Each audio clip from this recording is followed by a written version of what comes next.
Now it's my pleasure to welcome Labour frontbencher Dawn Butler to our merry throng. Good afternoon Good to afternoon. you, Dawn. Quiet day, you've joined us I on. know. I thought, what a day.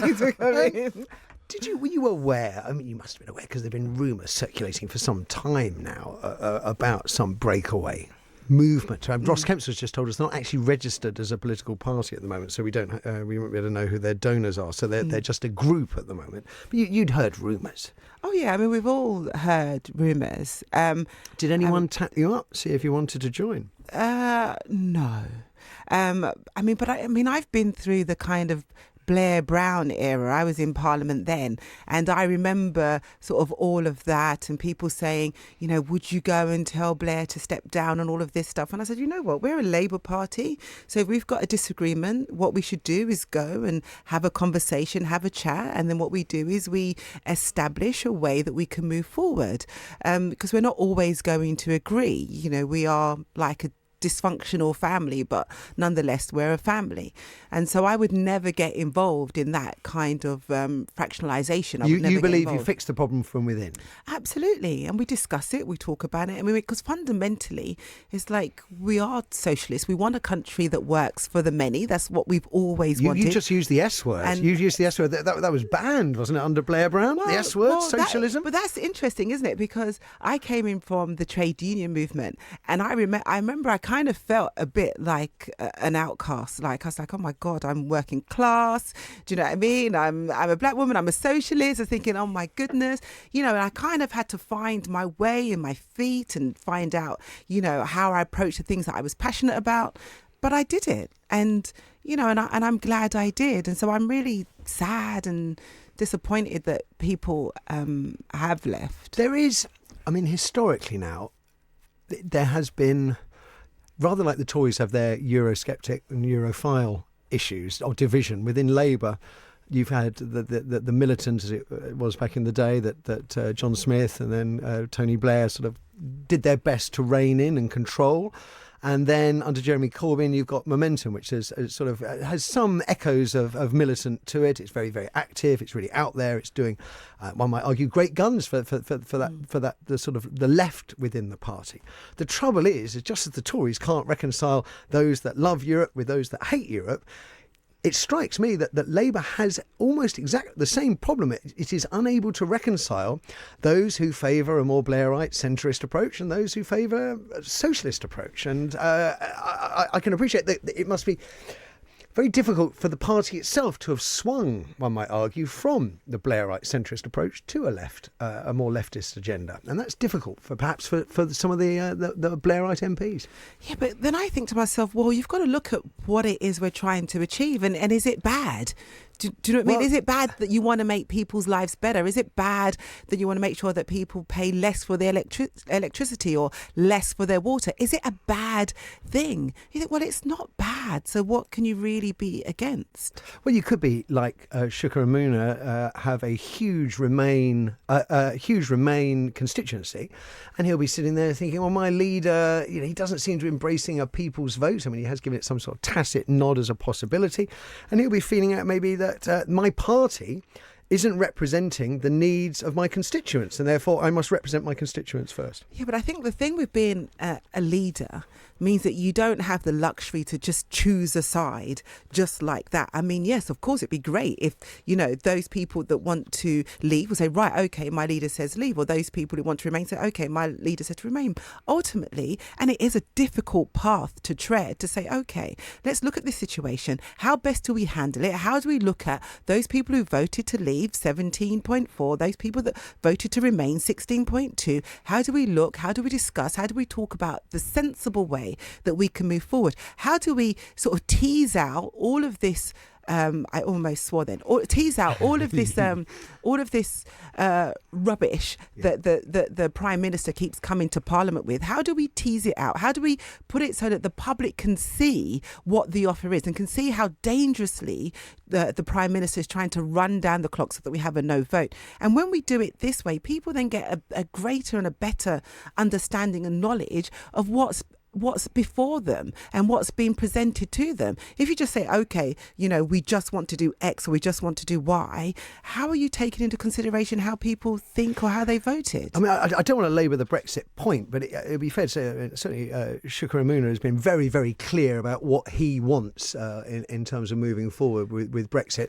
And one of the criticisms of your leader is that he hasn't been clear. It's always been dependent on what the government's going to decide, and then we will respond. So there's a couple of things. So number one, there was Jeremy put a motion to conference, almost said, a motion to Parliament with Keir Starmer and others, and obviously the Labour front bench and others. And part of that was to call for a people's vote. It got voted down in Parliament. There's not enough support for it in Parliament, and we don't talk about that. And there was also nothing to stop Chuka et al. putting forward their own motion in Parliament, calling for whatever it is they wanted in their own words on their own terms. But they hadn't done that. So, when you test the will of Parliament, and it has been tested, that was voted down. That motion was voted down in Parliament. Very true. What about, is there anything we should read into those Europhile or perhaps people's vote favouring Labour MPs who haven't defected? I'm thinking like sort of Ben Bradshaw's, etc. Does that suggest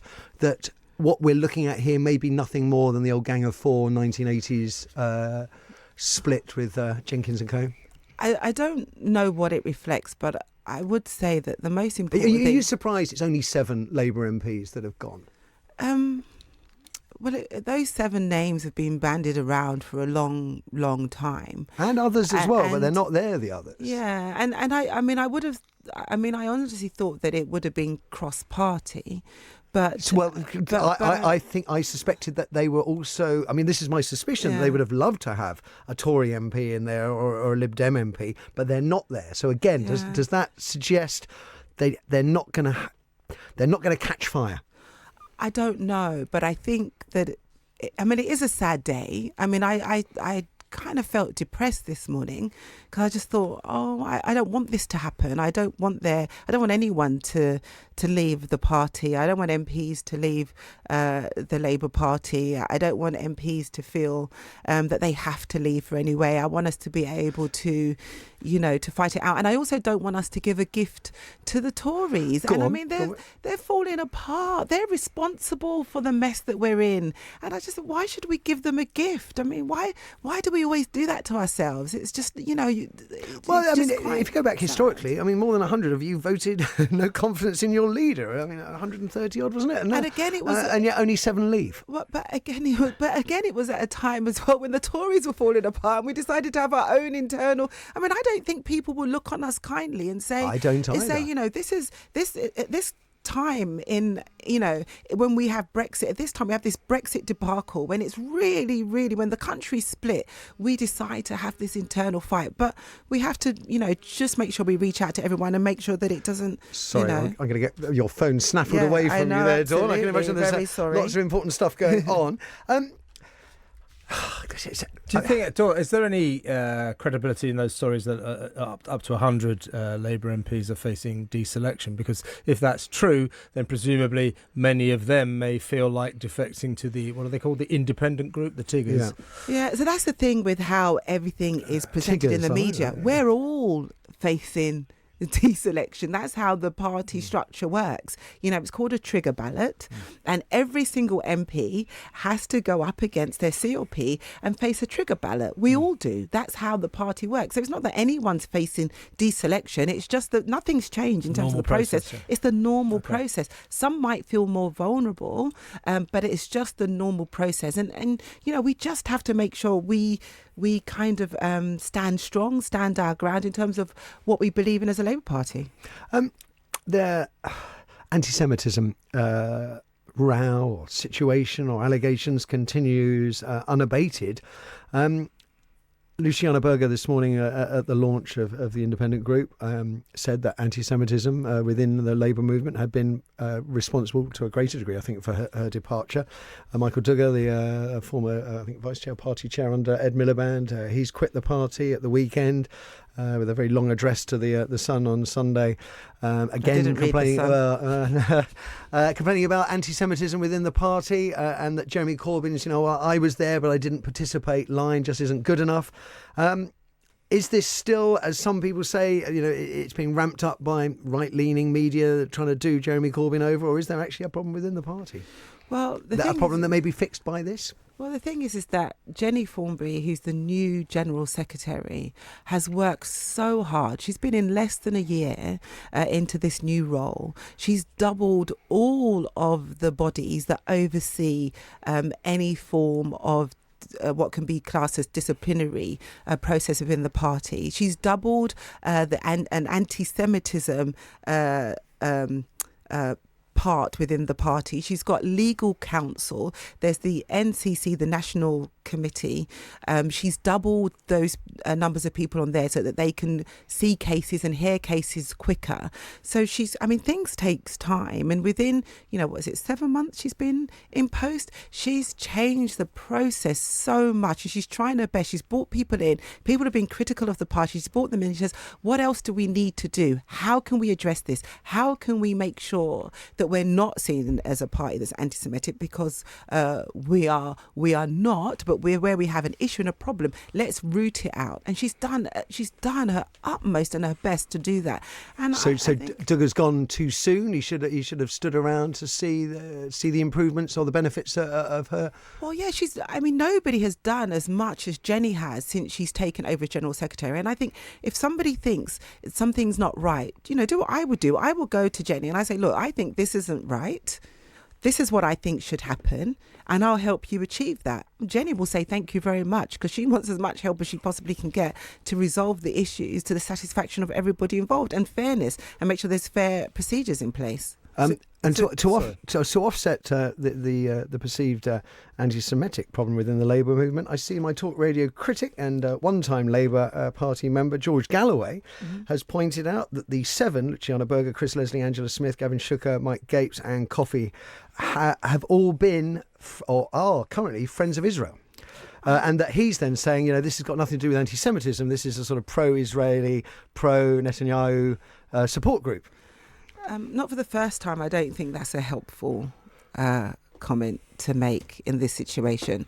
I think we need to really listen to, take on board if there's any criticisms that we need to take on board, take them on board, but we also need to be truthful about the facts and what the Labour Party policies and procedures are in place so that people know. Because at the moment, when you live in this or you listen to this echo chamber, you would think that 90% of Labour Party members have been anti-Semitic. It's 0.01%. It's 0.01% too many, but it's 0.01%. Okay. Luciana Berger, though, how damaging do you think it is when someone like Luciana Berger quits the party, saying that she was convinced it had become institutionally anti-Semitic and she's embarrassed and ashamed to stay? Luciana Berger's had some horrendous attacks and threats. There are I think 2 or 3 people in prison. Yeah. They're extreme right wingers. They're in prison. They also threatened another colleague of mine. And I can understand what Luciana's been going through in the months of turmoil that she's been going through.